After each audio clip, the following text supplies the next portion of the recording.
يا ربي صل على المختار طه البشير واغفر لنا كل زله وامحنا في النظير يا ربي صل على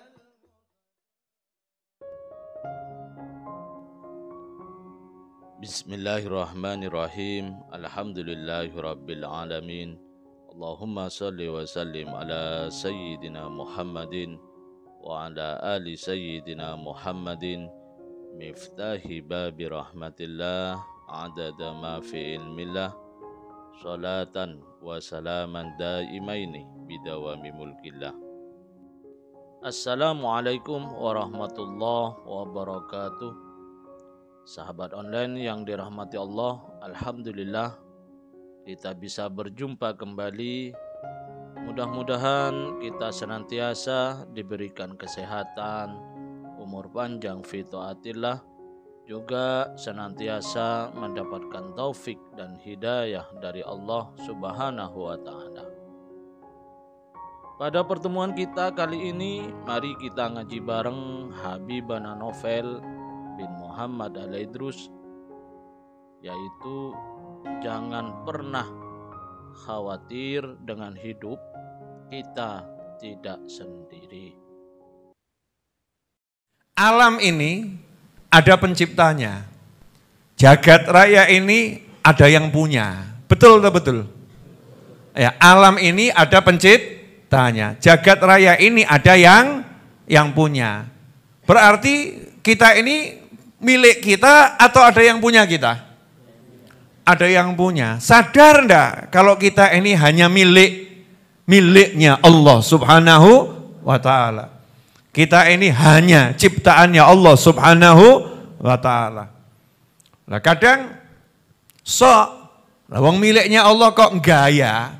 Ya, gaya nilai-nilai Allah. Tuhan tuh gimana sih? Agak kurang ajar gitu ya. Keterlaluan loh kalau sampai begitu. Aku tuh sudah sholat loh, aku sudah zikir loh. Tapi kok masih begini nih, maksudnya gimana? Masya Allah, ini kalimat-kalimat yang mengerikan. Na'udzubillah min dzalik. Sadari kalau alam jagat raya ini ada yang punya, dan yang punya enggak butuh kepada kita.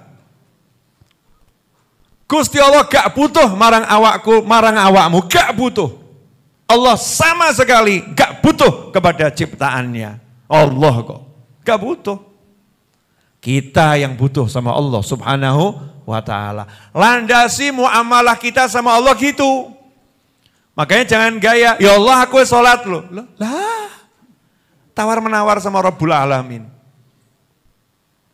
Allah gak butuh sama sholat kita. Allah gak butuh sama puasa kita. Allah gak butuh sama haji kita, Allah enggak butuh sama zikir kita, Allah enggak butuh sama doa kita, Allah enggak butuh sama apapun yang kita lakukan. Plus Allah enggak butuh. Kenapa? Tuhan. Oh Tuhan tuh ya harus ada azamahnya, kebesarannya. Ya Tuhan itu harus maha berkuasa, maha memiliki, maha memaksa, maha mampu, maha menundukkan, maha menaklukkan. Maka syaratnya untuk kita hidup ini enak, nomor satu nyerah dulu sama yang punya. Nyerah dulu sama Allah Ta'ala. Nyerah sama Allah. Gusti, ya Allah, aku bukan siapa-siapa dan aku gak bisa apa-apa. Sendiko dawuh, selesai. Nurut. Saya siap nurut. Gak usah nuntut macam-macam. Kenapa? Itu bahasa tuntutan. Tapi kita disuruh ibadah, ngabdi sama Allah Subhanahu wa ta'ala. Kalau udah nyerah begitu, Allahnya ngasih tahu, aku sayang kok sama kamu. Masya Allah. Lah bukan siapa-siapa kok disayang. Ya, bukan siapa-siapa kok ditawari. Bukan siapa-siapa ditawari. Kamu pengen sesuatu, pengen ya Allah, minta sama aku. Cuman bahasa mintanya udah lain, bahasa minta yang orang paham, gak bisa maksa Allah. Bahasa minta orang yang butuh. Moga-moga Allahnya bermurah. Bahasa minta orang yang betul-betul tahu gak ada yang bisa mewujudkan permintaanku. Siapapun gak ada. Hanya Allah yang bisa mewujudkan permintaanku. Gak ada solusi lain, gak ada jalan lain, gak ada metode lain, gak ada penolong lain, gak ada upaya lain, gak ada yang bisa mewujudkan apa yang kita mau kecuali Allah. Itu makna la ilaha illallah. Di antara maknanya itu. Kalau udah begitu enak hidupnya tuh. Asyik. Allahu Akbar. Enggak gaya, aku wes sholat kok. Enggak. Ya Allah, ya tolong terima sholatnya. Namanya hamba ya, tolong terima sholatnya. Makasih ya Allah, sudah dikasih kekuatan bisa sholat. Rampung sholat. Astagfirullah, ya Allah, maafkan tadi sholatnya belum baik. Setelah itu merayu Allah minta, ya Allah tolong maafkan, ya Allah tolong ampuni, ya Allah tolong barkuin jaluk, ya Allah tolong fulus. Boleh. Allahumma duit ya Allah. Nah ya nak fulus lah duit tuh ya. Nah bisa ngasih duit siapa? Allah. Usaha itu enggak bisa menghasilkan apapun. Ini perlu diingatkan miliaran kali. Usahamu model apapun gak akan menghasilkan apapun tanpa izin Allah Subhanahu wa ta'ala. Itu keyakinan umat Islam. Itu keyakinan umat Nabi Muhammad SAW. Siapa yang meyakini usahanya bisa menghasilkan tanpa izin Allah, berarti dia meyakini ada Tuhan selain Allah. Nah, kalau Tuhannya Allah ya, yang bisa mewujudkan hanya Allah. Nah Allahnya nyuruh, ya udah kamu usaha aja, usaha. Usaha itu salah satu bentuk merayu Allah Subhanahu wa ta'ala. Sopo ngerti berkat usaha ini Allah meridhoi terus dikei. Kan begitu ya? Siapa tahu. Jadi semua usaha jalankan. Dalam wujud merayu Allah Subhanahu wa ta'ala. Jangan pamer. Aku wis ngene kok ngene ya. Aku udah begini kok begini ya. Nah itu seperti yang kadang WA sama saya itu mungkin belum paham ilmunya ya. Ya, kadang enggak jelas WA-nya. Habib, saya kan sudah sholawat itu. Tapi semakin banyak sholawat kok hidup saya semakin susah. Ini kalimatnya sebetulnya kan gersulo ya. Berkeluh kesah gitu. Ini cara pandang yang salah. Harusnya kan ngomong, Habib alhamdulillah walaupun hidupku semakin susah tapi aku banyak sholawat. Harusnya kan begitu ya. Tapi ini enggak, sholawatnya disalahkan gitu. Sholawatnya disalahkan, kemudian hidupnya disalahkan. Sebetulnya enggak ada loh kalimat hidup susah tuh enggak ada loh. Yang ada kitanya yang susah sama hidup. Ayo, ini rodok mumet nih.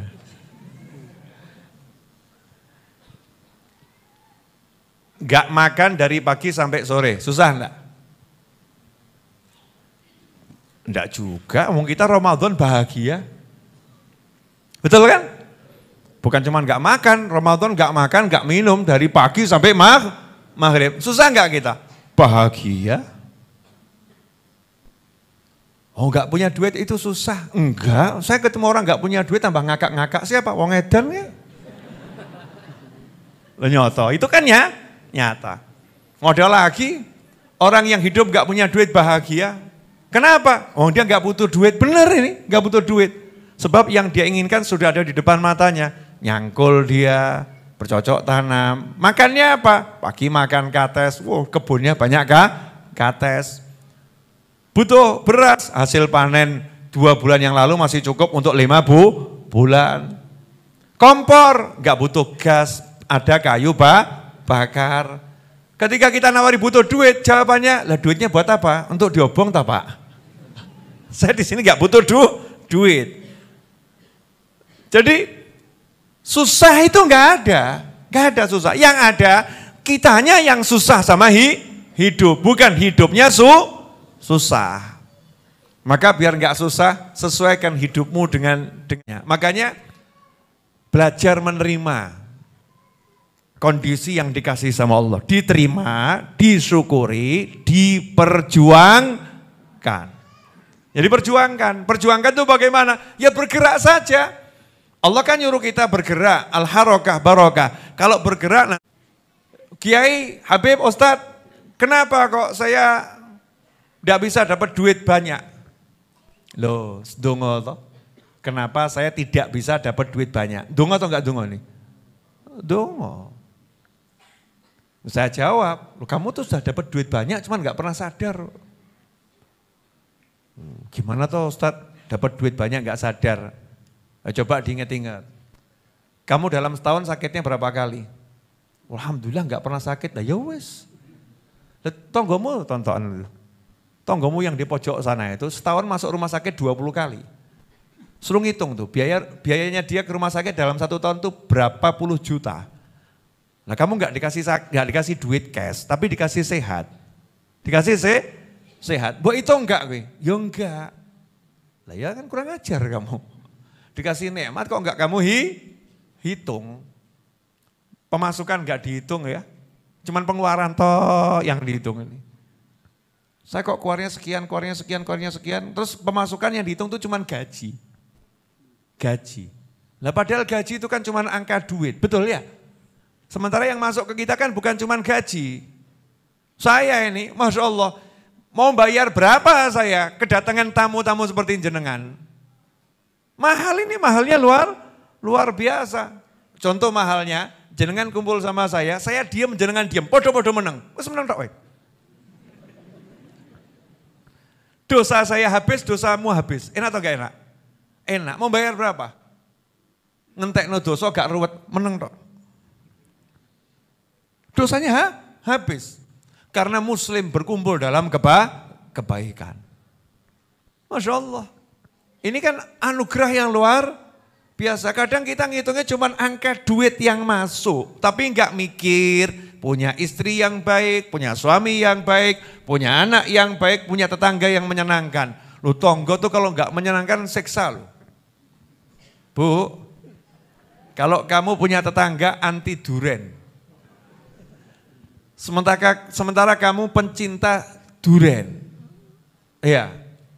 Kamu makan durian, belum sempat buang sampah ke tempat membuang sampah. Kamu buang di depan rumah di bak sampah itu. Kira-kira tetangga komplain enggak itu? Ini kalau bisa kalau makan durian langsung dibuang. Loh kenapa? Saya pusing mencium aromanya. Padahal tiap hari Anda harus makan durian. Pertanyaan saya, kalau tetangganya model begitu pusing atau enggak pusing? Dua-duanya pusing. Yang satu kok enggak punya perasaan ya tiap hari makan durian. Yang satu kok enggak punya perasaan ya enggak bisa toleransi sama orang yang suka durian. Mumet. Tapi kalau tetangganya baik, walaupun terganggu dengan aroma durian, yang penting tetanggaku senang. Aku sedikit menderita enggak jadi masalah. Besoknya ditanyai, suka durian mas? Suka. Pergi yang enggak suka durian ini, pergi belikan durian tetangganya. Masya Allah, nyoh. Ya, dibelikan durian yang mahal, rasanya enak, tak beraroma. Oh iya, semangatnya semangat sugih deh. Sepenting aku enggak terganggu. Yang di sini bahagia, yang di sini bahagia. Tapi ini tetangga yang langka, saudara-saudara. Ya tetangga yang langka. Makanya kalau punya tetangga model begitu kan rezekinya luar biasa. Jadi rezeki itu jangan cuma dihitung angka yang masuk dari gaji. Banyaknya luar biasa. Mulai ngitung itu loh. Apa ini? Saya punya apa? Saya punya apa? Saya punya apa? Saya punya apa? Saya punya apa? Oh, saya punya ini, punya ini, punya ini, punya ini, punya ini, punya ini, punya ini, punya. Gak punya apa? Gak punya 1, 2, 3. Alah, cuman gak punya itu aja kok dipikirin. Kalau konsep hidup kita udah begini enak. Terus kita sadar semuanya punyanya Allah. Nah karena semua punyanya Allah itu jadinya gampang. Karena semua punyanya Allah. Saya ada perlu sama jenengan. Jenengan punyanya Allah. Daripada repot ngadepin jenengan tak laporkan ke Allah. Selesai. Ya Allah tuh yang di pojok ruwet. Lapor aja sama yang punya, betul kan ya? tolong jadikan nggak ruwet lah lagi. Caranya terserah engkau ya Allah, ojo ngono. Ya caranya yang baik-baik ya Allah, lemah lembut, jadikan dia nggak ruwet lah lagi, laporkan ke Allah. Temennya ngomong, gimana yang di pojok? Masih ruwet. Ah gak usah dipikirin, kenapa? Saya udah laporan sama Dekengane pusat. Wah, beres ya toh ya. Udah Dekengane pusat, udah laporan ke pusat, selesai, aman. Ini Gus Ekdam ini membuat bahasa saya kacau saudara-saudara. Jadi berubah jadi Dekengane pusat. Alhamdulillah. Jelas di situ. Saya suka kalau ada anak muda ya bisa berhasil, manfaat untuk umat ya. Ilmunya Masya Allah, ahli sholawat, ahli maulid. Kalimatnya kalau cakep ya saya pakai. Bener itu kalimat bagus. Udah Dekengane pusat kok mumet kan ruwet jeneng menungso nih. Udah punya Allah Subhanahu wa taala. Nah, karena semua itu miliknya Allah jadinya gampang. Allahnya bilang, "Jalu otakei." Enak toh? Jalu otakei.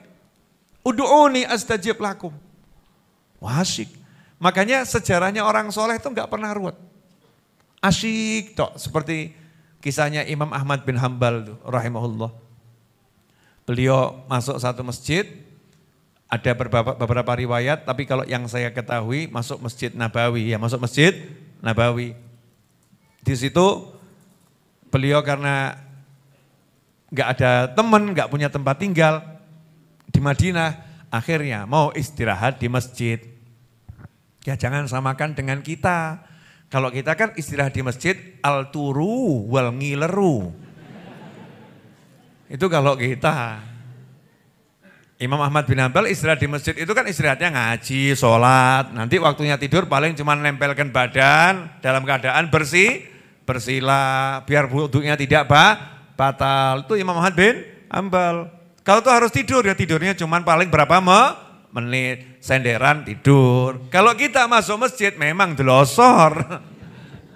Iya, delosor, ngorok ya sehingga yang sholat pun terganggu. Belum resiko najis yang kita timbulkan.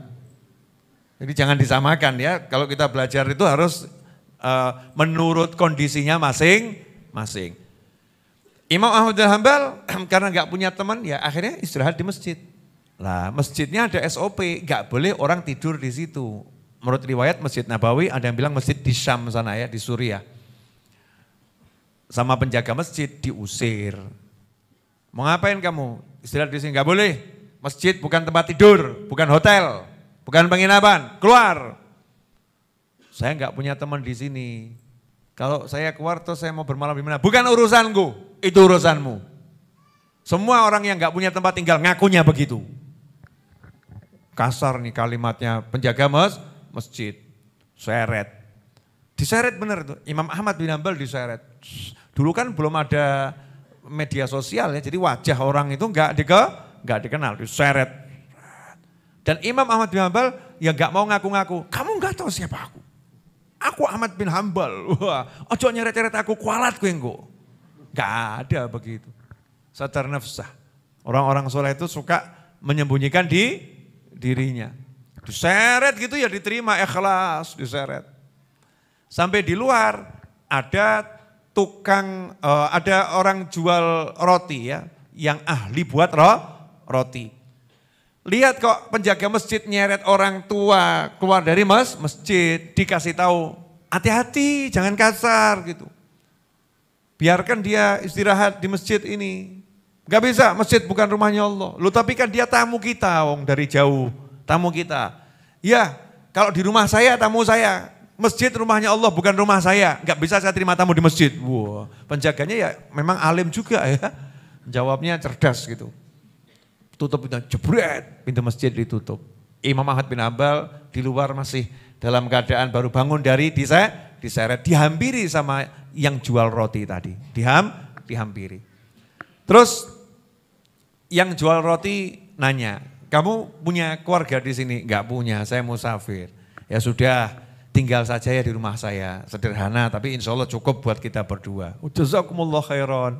Diajak ke rumahnya penjual roti. Singkat cerita, malam penjual rotinya ternyata enggak tidur. Tapi sholat tahajud. Dan kalau buat roti sambil zikir. Ada berapa riwayat yang mengatakan subhanallah, alhamdulillah, wa la ilaha illallah, wallahu akbar, astagfirullah, wa la haula wa la quwata illa billah. Kemudian kalau doa diawali astagfirullah minta, astagfirullah doa, astagfirullah doa. Akhirnya Imam Ahmad bin Hanbal lihat penjual roti ini kok soleh, ya, dan zikirnya juga unik. Maka ditanya, kamu kalau doa kok selalu astagfirullah minta, ya Allah, ya astagfirullah aku minta rumah, misalnya begitu ya, astagfirullah aku minta ini, astagfirullah, diulangi begitu terus. Maka dijawab sama penjual roti tadi, saya ini udah pakai metode ini dari dulu sampai sekarang, udah puluhan tahun pakai metode semacam ini, tidak ada doa saya yang ditolak sama Allah Ta'ala. Semua saya minta apapun dikasih sama Allah Ta'ala, kecuali satu. Sampai sekarang itu yang belum dikasih, semuanya udah dikasih, kecuali satu hal. Apa yang belum dikasih? Saya itu minta ketemu Imam Ahmad bin Hanbal. Saya itu minta sama Allah ketemu Imam Ahmad bin Hanbal. Saya mau terima kasih karena saya dapat ilmu dari beliau. Cuman kok nggak pernah ketemu orangnya. Maka saya minta dipertemukan. Kok sampai sekarang saya belum dikasih. Imam Ahmad pun langsung meneteskan air mata sambil mengatakan, wallahi demi Allah wahai saudaraku, semua permintaanmu sudah diberi sama Allah Ta'ala. Lu kok bisa begitu? Aku Ahmad bin Hanbal. Saking sayangnya Allah sama kamu, kamu minta itu dikasih, saya didatangkan ke Madinah dan saya dikeluarkan dari masjid, diseret, disampaikan ke hadapanmu dalam keadaan diseret. Paham maksudnya? Jadi orang kalau minta sama Allah bener mintanya, dikasih atau enggak dikasih? Dikasih, gampang itu. Minta sama Allah itu hal yang paling mudah. Tapi kadang kita ini kalah mental, kena mental bahasa orang sekarang ya. Kena mental dia. Minder itu bahasa Jawa ya. Bahasa Indonesianya kena mental. Kena mental alias minder. Kena mental dia. Mau minta sama Allah kok kena mental. Aneh tuh ya. Oh saya model begini apa dikasih. Kalau yang minta Habib, Yai, Ustadz ya dikasih. Kalau saya kan. Lawang setan ki njaluk dikei kok. Masuk awakmu mbek setan apik setan. Setan, iblis minta dikasih. Lah emang yang bisa ngasih siapa? Yang bisa ngasih siapa? Allah, hanya Allah yang bisa ngasih. Jadi kalau mau minta model kita seperti apapun minta sama siapa? Sama Allah. Jangan takut minta sama Allah, Allah seneng gitu. Tapi mintalah. Tapi kalau udah minta jangan ngerasani. Aku njaluk ora kayak udah saya udah minta tapi enggak dikasih-kasih sama Allah. Ini kurang ajar namanya. Yang pede, saya udah minta kok beres-beres. Dosa dipikir, lanjutkan kehidupan. Itu nanti jadinya asyik. Jadi ingat, kita milik siapa? Allah. Yang punya segala-galanya siapa? Allah. Dan Allah tidak butuh kepada manusia. Enggak butuh sama siapa. Maka jangan pernah gaya di hadapan Allah. Tunjukkan saja, aku hambanya Allah, aku akan merayu Allah untuk dapat cintanya Allah Subhanahu wa ta'ala. Dan salah satu jalan untuk merayu Allah biar semakin menyayangi kita adalah kita lewat kekasihnya Allah, yaitu Nabi Muhammad sallallahu alaihi wasallam. Deketi Rasulullah SAW, kita dapat Allahnya. Ya, deketi Nabi SAW, kita dapat Allahnya. Bagaimana cara mendekati Nabi Muhammad SAW? Di antaranya menurut Sayyidina Abu Bakar As-Siddiq radhiyallahu ta'ala anhu, dekati Nabi lewat keluarganya. Dekati Nabi juga lewat sahabatnya. Dekati Nabi juga lewat orang-orang istimewa dari umatnya, yaitu ulama. Dekati itu ulama-ulama, orang-orang yang soleh. Ya, dengan niatan saya mau nyambung ke Nabi Muhammad sallallahu alaihi wasallam. Contoh begini, ada orang mau ketemu saya banyak ngomong susah ketemu Habib Novel. Itu jelas hoax ya. Nah ini ketemu saya enggak ini? Ketemu. Mudah atau susah? Mudah. Ngapain? Tinggal datang Jumat malam Sabtu. Kalau Jumatan khotibnya saya. Jadi kalau mau ketemu saya gampang enggak? Gampang. Tinggal Jumatan di sini ketemu saya. Yang repot itu ya saya ketemu dia. Bukan dia ketemu saya. Kenapa? Karena setiap kali dia mau ketemu saya disuruh menyesuaikan dengan jadwalnya. Paham? Kamu datang hari Jumat, oh enggak bisa. Saya tuh bisanya hari Selasa, berarti saya menyesuaikan sama jadwal di dia. Berarti yang susah ketemu siapa? Yang susah ketemu saya siapa? Ya saya susah ketemu dia, bukan dia susah ketemu saya, betul? Oke, jembatannya gimana? Biar gampang, biar jadinya gampang. Kenal saja sama salah satu anak-anak yang tinggal di sini. Kenal Mas Ucup, kenal, nih Mas Iis ini, Ustaz Iis ya. Kenal Ustaz Fuad, kenal Zaini, ya. Kenal misalnya ya Mas Wahid, kenal Mas Seto. Kenal sama Mas Seto, duduk ngobrol Mas Seto, ngopi sama Mas Seto.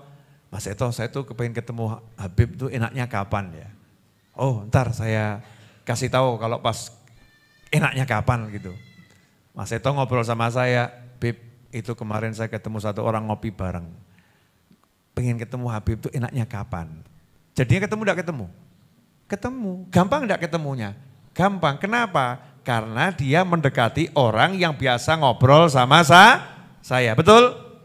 Nah yang paling banyak dapat rahmatnya Allah, sumbernya rahmatnya Allah, itu Nabi Muhammad Sallallahu Alaihi Wasallam. Dan itu selama-lamanya, ya selama-lamanya. Maka kalau kita pengen dapat rahmat yang banyak, karunia yang banyak dari Allah Ta'ala, ya kita lewatnya Nabi Muhammad SAW. Nah yang dekat sama Nabi siapa? Keluarganya, sahabatnya, sama para ulama. Al-ulama warathatul anbiya. Ya sudah, tak dekati saja ulamanya sambil kita ngomong begini. Siapa tahu pas kayak dekat-dekat ulama ini, ulamanya pas lagi dipandang sama Nabi Muhammad SAW. Selesai kan katut ya. Gambarannya begini loh. Saya lagi ngobrol sama anak saya, ya. Kemudian kok jenengan ada di samping saya, ada di samping saya.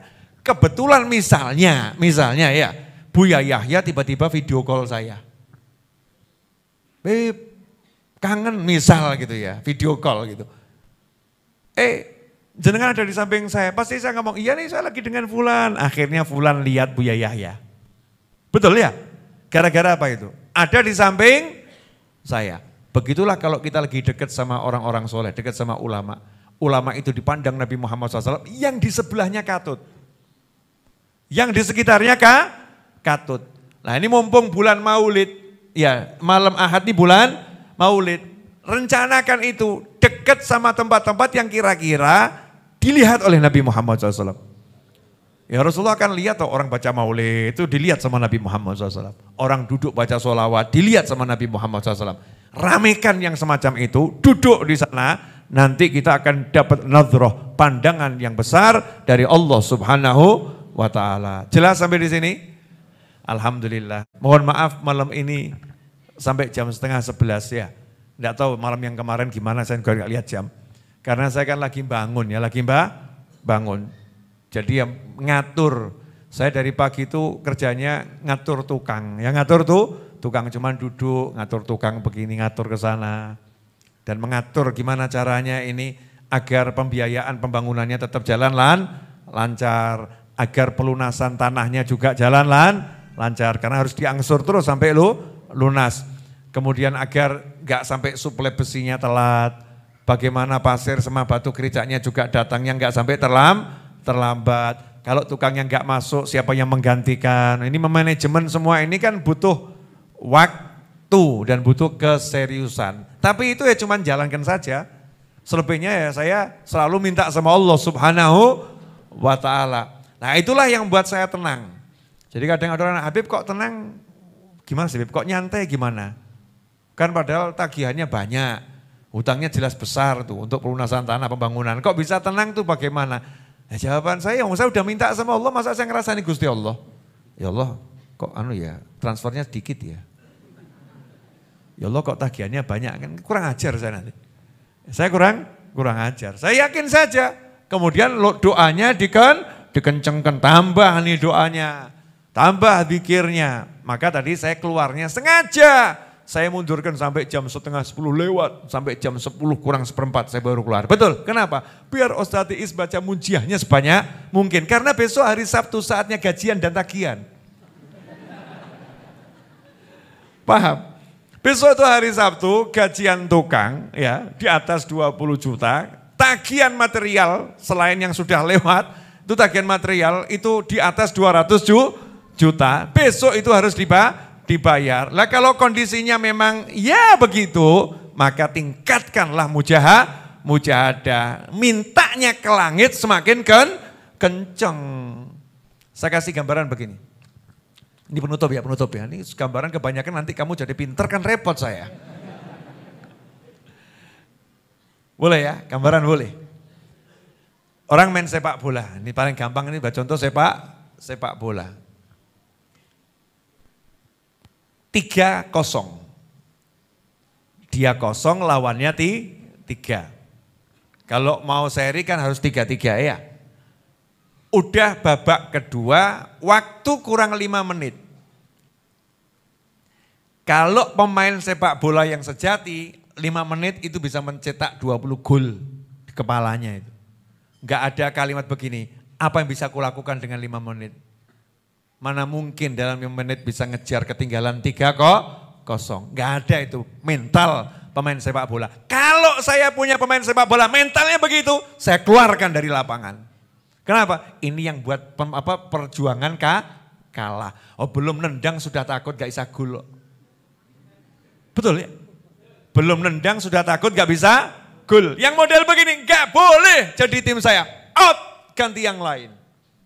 Tim saya mengatakan, jangan khawatir Pak, walaupun tersisa 5 detik kita bisa mencetak 10 gol. Ngimpi memang.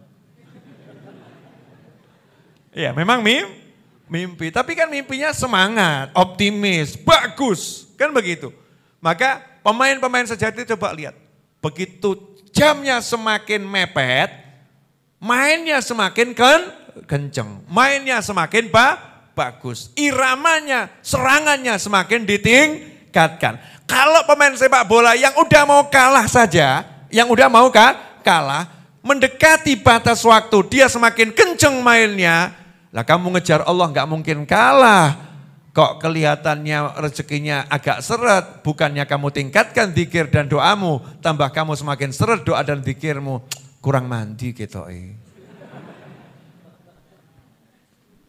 Kurang hasil kelihatannya. Ya, berarti ini pola pikir orang-orang yang harus kita keluarkan dari tim ini, bahaya itu. Bisa membuat satu tim itu rusak, nggak bisa menang nanti.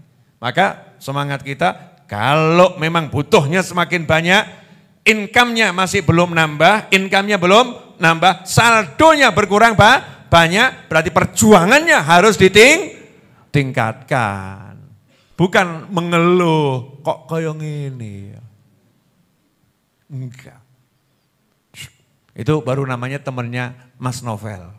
Ya, temannya Mas Novel harus punya semangat yang luar biasa. Jangan semangatnya tadi itu, belum nendang sudah takut enggak gol. Enggak boleh itu. Ya, semangatnya harus semangat pencetak gol, semangat juara. Begitu pula kalau dalam hidup ini banyak dosa, sama. Tinggal ngomong aja sama setan yang bisikin, setan, pertandingan belum berakhir. Sekarang kamu mencetak 3, aku kosong. Tapi berapa menit lagi aku akan buat miliaran gol, menyingkirkan 3 golmu tadi. Semangat. Pertandingan belum berakhir. Kapan pertandingan berakhir? Kalau kita sudah dipanggil Allah lewat malaikat Israel alaihi salam. Itu baru pertandingan berakhir. Pertandingan masih berjalan ya, bersemangatlah untuk mengejar ketertinggalan dan menyusul dengan kemenangan. Begitulah mentalnya orang yang iman sama Allah Subhanahu wa ta'ala. Mudah-mudahan yang sedikit ini barokah dan manfaat. Alhamdulillah kita telah menyimak penjelasan dari beliau. Semoga ilmu yang telah kita peroleh ini dari Habibana Novel bin Muhammad Al-Idrus menjadi ilmu yang bermanfaat bagi kita, keluarga dan anak cucu kita. Habibana Novel bin Muhammad Al-Idrus menjelaskan bahwa alam ini ada penciptanya. Jagat raya ini ada yang punya.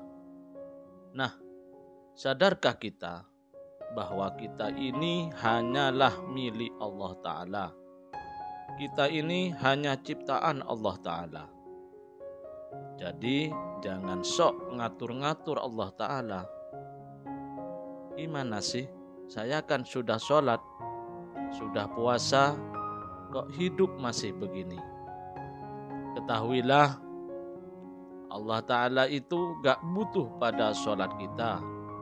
Allah Ta'ala gak butuh puasa kita. Allah Ta'ala gak butuh dengan apa yang kita lakukan. Karena Allah Ta'ala Maha Kuasa, Maha mengatur segalanya. Kita yang butuh pada Allah Ta'ala. Oleh karena itu, biar hidup enak, biar hidup bahagia, serahkan semuanya pada Allah Ta'ala. Jadikan ini landasan kita. Nurut saja pada Allah, jangan menuntut. Ya Allah, saya nurut atas kehendak Engkau. Saya gak bisa apa-apa dan tidak bisa berbuat apa-apa. Lakukan tugas kita, yaitu mengabdi. Tugas kita beribadah. Jika itu kita lakukan, Allah akan sayang dan hidup akan enak. Di antara makna la ilaha illallah adalah tidak ada yang dapat mewujudkan hajat kita kecuali Allah Ta'ala. Hanya Allah Ta'ala yang bisa mewujudkan hajat kita. Usaha kita model apapun gak akan menghasilkan sesuatu tanpa izin dari Allah Ta'ala. Usaha kita hanya sebagai bentuk cara merayu Allah Ta'ala. Siapa tahu Allah Ta'ala ridho dengan usaha yang kita lakukan. Sebenarnya hidup susah itu tidak ada. Yang ada adalah kita susah sama hidup. Berdamailah dengan hidup, terima, syukuri, dan diperjuangkan. Teruslah bergerak, dengan begitu hidup kita akan berkah. Kita milik Allah, semua milik Allah Ta'ala. Jadi jika butuh sesuatu, maka kita tinggal minta sama Allah Ta'ala. Di antara caranya adalah ucapkan istighfar terlebih dahulu, memohon ampunan. Kemudian ucapkanlah yang kita butuhkan. Mintalah yang kita inginkan. Jangan putus asa dan jangan ngersuloh ketika belum dikasih sama Allah. Lanjutkan kehidupan, terus bergerak. Terus rayu Allah hingga menjadi hamba yang disayangnya. Cara termudah merayu agar disayang Allah Ta'ala yaitu lewat Nabi Muhammad SAW. Dekati Nabi Muhammad SAW, maka kita akan disayang Allah Ta'ala. Dan cara mendekati Nabi Muhammad SAW dengan cara mendekati keluarganya, sahabatnya, orang-orang istimewa dari umatnya, yaitu para ulama. Semoga kita bisa memahami dan senantiasa mengamalkan dari apa yang telah beliau sampaikan, dan mudah-mudahan segala hajat baik kita segera dikabulkan, segera diwujudkan oleh Allah Ta'ala. Segala masalah yang mampir dalam hidup kita segera dihilangkan, diganti dengan hidup yang berkah, penuh dengan ketaatan, kebahagiaan, dan ketenangan. Amin ya rabbal alamin. Wallahu a'lam bishawab. Semoga barokah dan manfaat. Assalamualaikum warahmatullahi wabarakatuh.